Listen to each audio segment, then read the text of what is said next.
About one of the most historic missions ever flown by the U.S. military, the Doolittle Raid.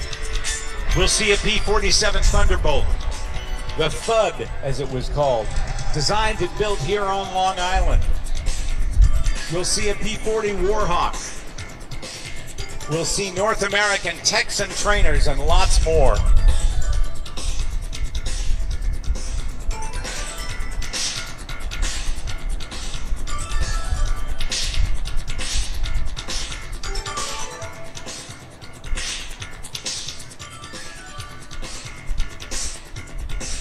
We're hoping we'll get the Warbirds inbound here in a moment. Look at that!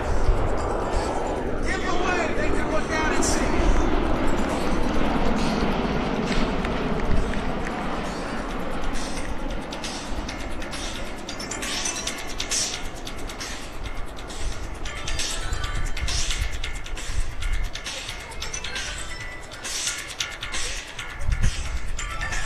Wayne Boggs has just released the Osprey to go back to Teterboro. We will see a number of different aircraft representing World War II airplanes and the men that flew them.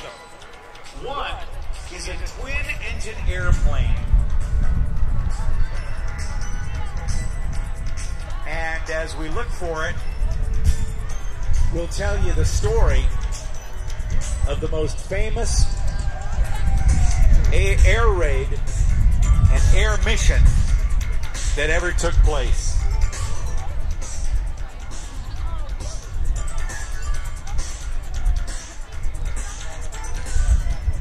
If you look low and to the left, if you're far enough out on the beach, you might be able to see them working their way in. From my vantage point, I'm seeing a couple of specks out there. They'll be coming through 4-engine B-17.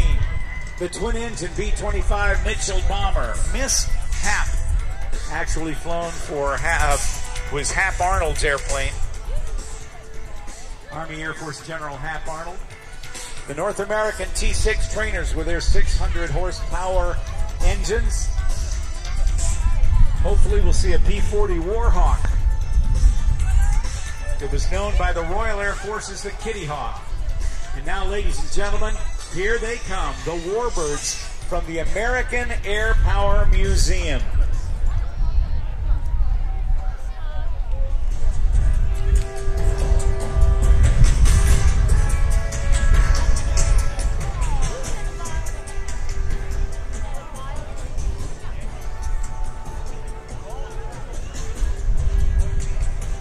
First through is the B-17.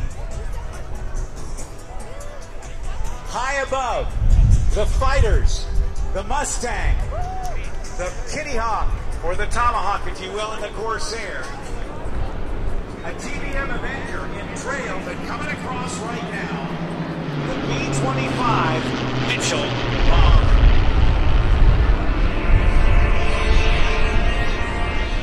2001, when Muslim terrorists used airliners to bring down New York City's Twin Towers, damaged the Pentagon, and took almost 3,000 innocent lives.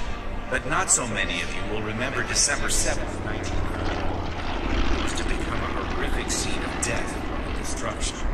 Aircraft from the carriers of the Imperial Japanese Navy bombed Pearl Harbor in a sneak attack that also cost the lives of 3,000 American servicemen and crippled our Pacific Naval Fleet. The United States declared war on Japan, and our country began a do-or-die fight for our freedom and for our very way of life. Listen to the words of President Franklin Roosevelt. December 7, 1941, a date which will live in infamy.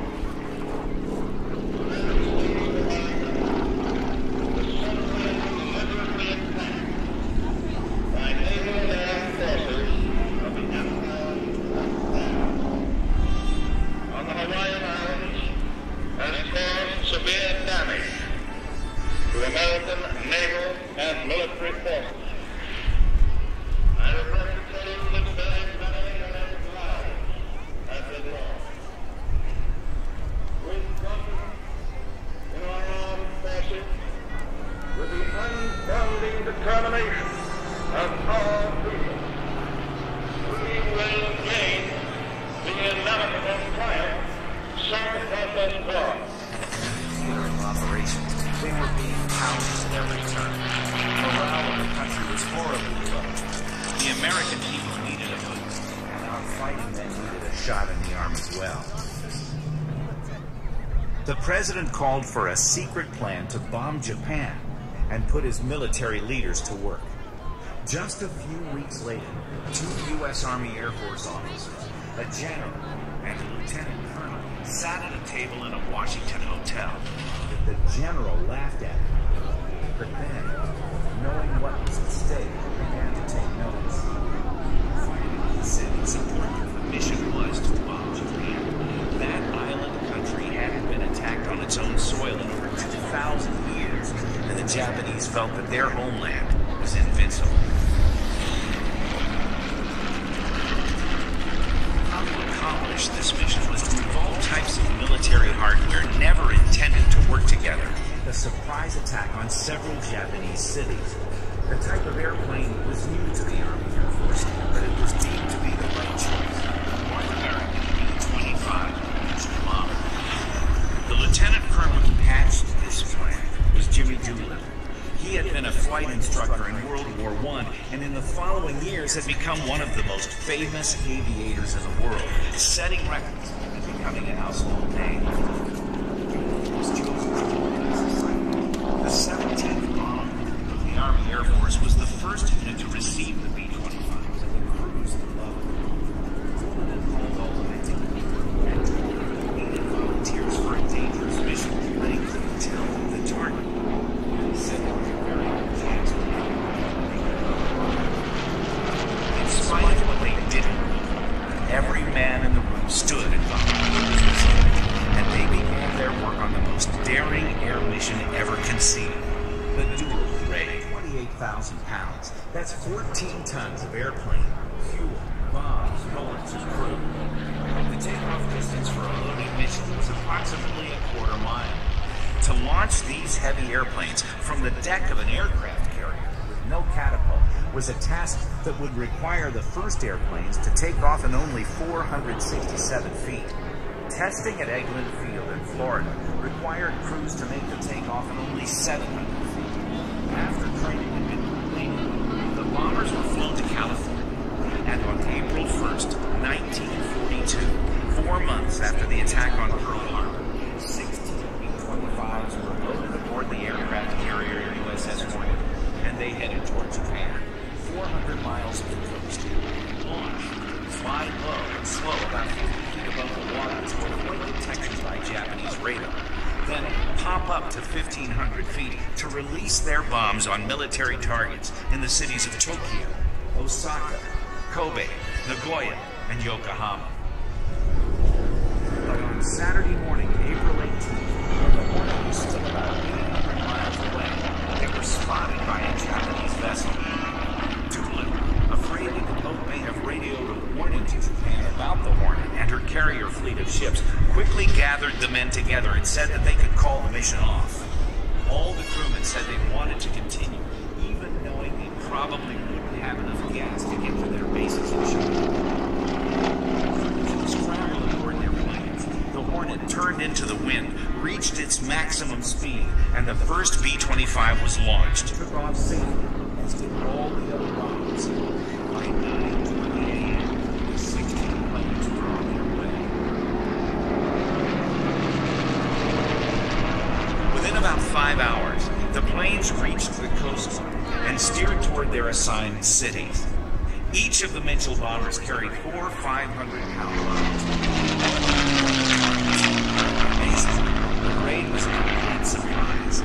Little or no resistance was encountered, and after the bomb runs, they turned toward China, hoping they'd have enough fuel to land safely. Crews had several more hours of flight ahead of them, and the weather worsened. All 16 planes were lost after the raid, some running out of fuel with the crews bailing out into dense fog, some ditching into the waters off China, one landing in Russia. Several crew members lost their lives or were badly injured. Several more were taken prisoner until the end of the war, and 3 were executed.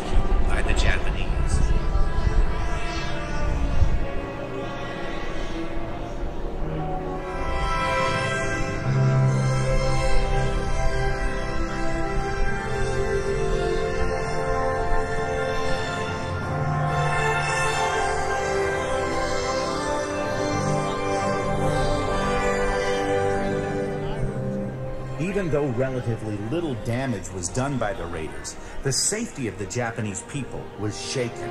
As a result, personnel and equipment was held back to defend their homeland in case of future attacks, rather than being assigned to battles where they were desperately needed. It was a significant and strategic turning point of the war, and provided the morale boost that the American people, and more important,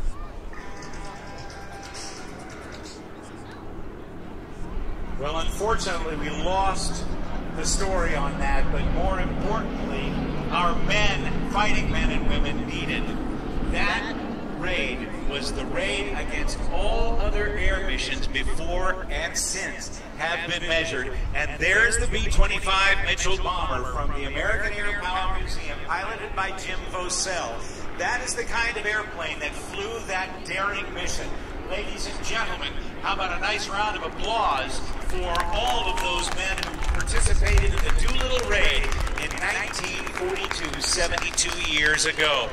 4 members of those original 80 still remain for the Doolittle Raiders, opening up a bottle of cognac which has been around for many, many years. Coming in front of us right now is the TBM Avenger, or the TBF as it was initially known, built by the Grumman Iron Works right here on Long Island. Not only did Grumman build it as the TBF Avenger, but it was also built in great numbers by General Motors, as did many different companies during World War II. General Motors did it as the TBM Avenger. The B-17, the Yankee lady you can see up to the left, that was doing the dropping of the watermelons earlier, that's from the Yankee Air Museum, the F4U Corsair. And coming across low in front of us at Show Center, the North American Texan trainers, the advanced trainers that taught tens of thousands of airmen, in which tens of thousands of cadets earned their wings in World War II. High above, flown by Dameo, is the F4U Corsair, known as the bent-wing bird. First flown in 1940 with a 2,000 horsepower motor, and was designed to be flown from an aircraft carrier. Coming through right now, one of the most unique ones, I do believe that's Scott Scooter Yoak in an aircraft known as Quicksilver. And a 17-year restoration done by Scott and his late father, Bill Yoak. One of over 15,000 Mustangs were built, and about 160 or so flying today. Next through, the P-40 Warhawk, built by Curtiss.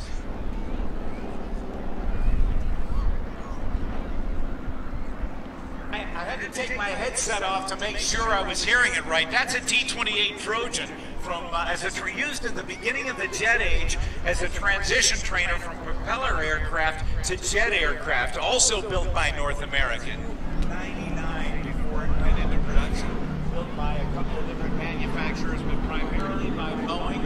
And this was the kind of aircraft, if you remember the movie Memphis Belle, the B-17 bomber was flown by Colonel Robert Morgan and his crew, the first air crew to complete 25 missions. Over 600 were built, and this aircraft became one of the most heavily field-modified airplanes in the history of the United States military. Originally, it was designed for bombing from medium altitudes. It ended up being used extensively in other theaters, but particularly in the Pacific Theater of Operations, as a low-level strafing aircraft. And rather than having a bombardier navigator in the front with a plexiglass nose, an amazingly potent strafing airplane. One particular model was actually modified with a 75mm cannon in the nose of the B-25 Mitchell bomber. The legend is that the airplane stopped briefly when that cannon fired that huge projectile out of the nose. The Avenger, flown by George Herbert Walker Bush in World War II. He was shot down, and President George Herbert Walker Bush, 41st President of the United States, flew this aircraft when he was still just a teenager. Here come the North American Texans. The Navy called it the SNJ. The Army Air Force called it the AT-6. 6, or Advanced Trainer number 6. 600 horsepower motors on the front, and not only by our United States military, but by the Royal Air Force, the Royal Canadian Air Force, and nearly 30 other allied nations. The Royal Air Force called it the Harvard, and prior to America's entry into World War II, we were supplying aircraft to the Royal Air Force, and there were laws that said you cannot fly a military aircraft from a neutral country, which the United States was until December 8th of 1941, into a combatant country. Right across the border into Canada to a flying field there, and then they would be launched and taken to their training bases under an act called the Lend-Lease Act, where they weren't given to the countries, but they were used by the countries. Take a look now as we see the P-47 Thunderbolt coming through from the public aircraft built here on Long Island. That's the one closest to us, and the P-40 Warhawk higher and away. All of these aircraft from the American Airpower Museum, located at Republic Airport in Farmingdale, and brought to you by the Bethpage Credit Union and Cockpit USA. And check Cockpit USA. They have the best flying jackets. They are a supplier. Dan Dameo going to do a little demonstration of this aircraft's capabilities, and I want you to take a look at that, because it's got a 2,000 horsepower motor and could reach speeds in excess of 415 miles per hour. It was a very fast aircraft, and it was also the type of aircraft that was featured in a television show many years ago, back in 1976 to 1978. And if you turned on your television show, you'd hear about the exploits of a Marine Corps unit that flew this. The Corsair is a land-based aircraft. As a fighter in the Pacific, it was called the Black Sheep Squadron, or Baba Black Sheep, and this is what you'd hear when that show began. We are poor little lambs who have lost our way.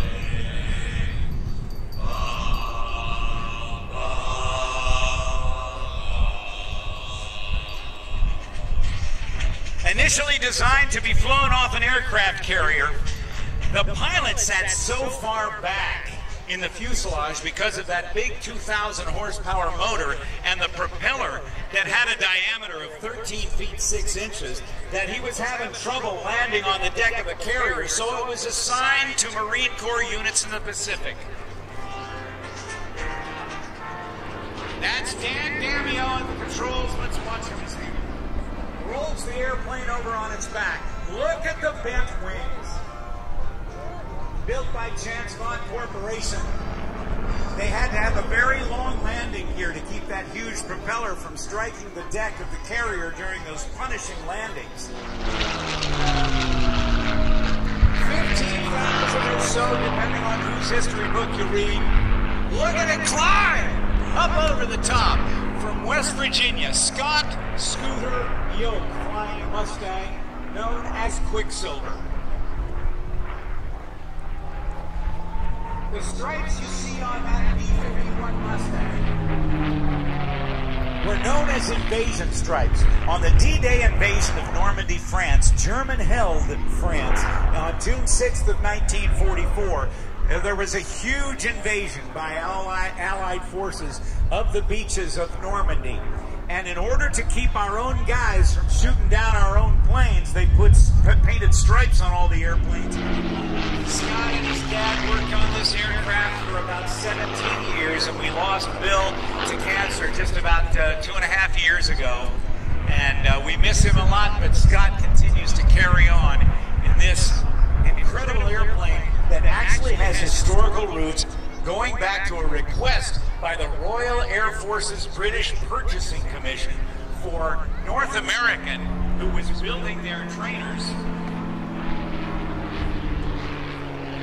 to build the Warhawks, and the folks at North American said, give us 120 days, we'll build you another airplane.